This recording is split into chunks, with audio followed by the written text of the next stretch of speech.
आज ही केंद्र सरकार ने अनेकों वस्तुओं पर जीएसटी के अंदर बढ़ोतरी की है।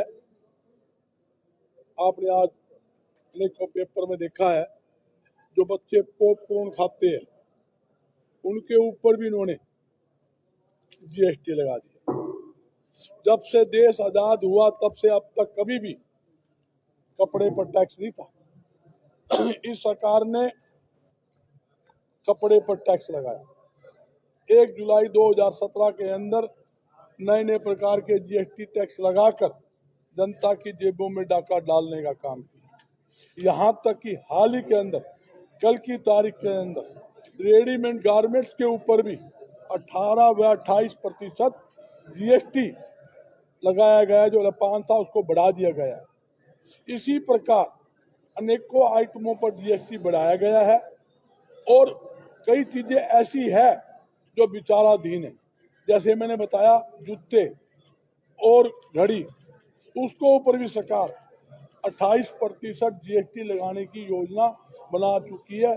प्रस्ताव उनका आ चुका है। और कल पुरानी जो व्हीकल गाड़ियां हैं उनके ऊपर की 12% जीएसटी था खरीदने पर, उसके ऊपर भी 18% जीएसटी कल ही सरकार ने लगाया। सरकार द्वारा मैं कहना चाहता हूँ, चीनी, कपड़ा, दूध, दही, लस्सी, आटा, यहाँ तक कि दालों, जिस पर टैक्स मुक्त हुआ करता, सरकार ने उनको भी जीएसटी के दायरे में लाकर गरीबों मुंह का निवाला छीनने का काम सरकार ने किया। और मैं कहता हूँ, जीएसटी कम होना चाहिए, टैक्स कम होना चाहिए। टैक्स की दरी कम से कम 1%, हाईएस्ट जो है अधिकतम 15% ज्यादा टैक्स की दरें नहीं होना चाहिए। देश के अंदर जितना टैक्स कम होगा उससे व्यापार बढ़ेगा, उद्योग बढ़ेगा और लाखों लोगों को व्यापार व उद्योग के माध्यम से रोजगार मिलेगा। जब व्यापार ही नहीं बढ़ेगा तो कैसे लोगों को रोजगार मिलेगा? नए उद्योग नहीं लगेंगे। आप, मैं सरसा की धरती में बैठा हूँ, बता दो सरसा में कितने नए उद्योग लगे हो? आप आंकड़ा देख लो, आप 10 साल का आंकड़ा देख लो, कौन सा नया उद्योग लगा?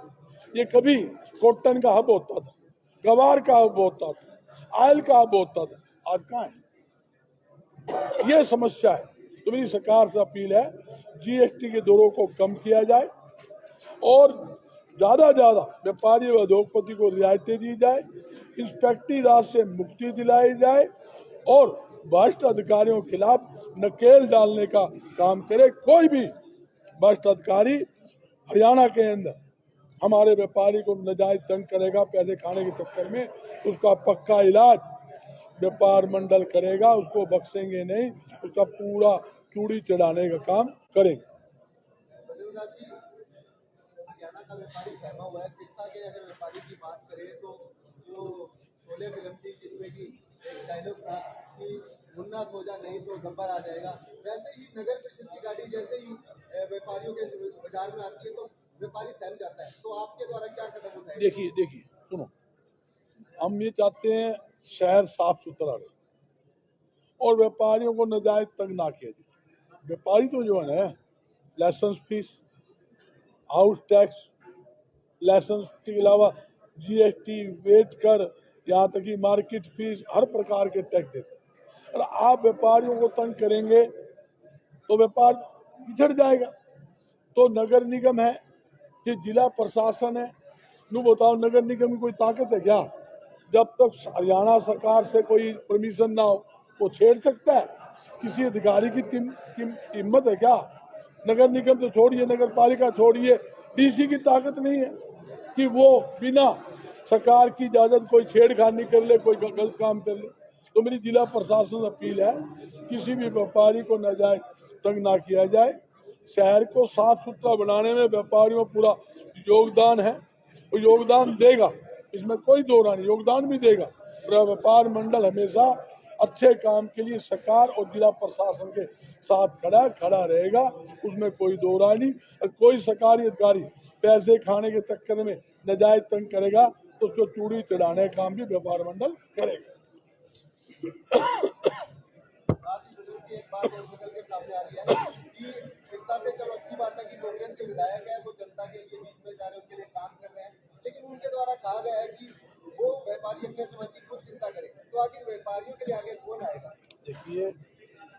व्यापारी तो खुद चिंता कर ही रहा है और पड़ोसी कर रहा है। हम तो हमारी चिंता के साथ साथ जनता की चिंता करते हैं। हम वो लोग हैं जो 36 बरादरी जितनी सामाजिक धार्मिक संस्था है उनमें सबसे ज्यादा योगदान हमारा है।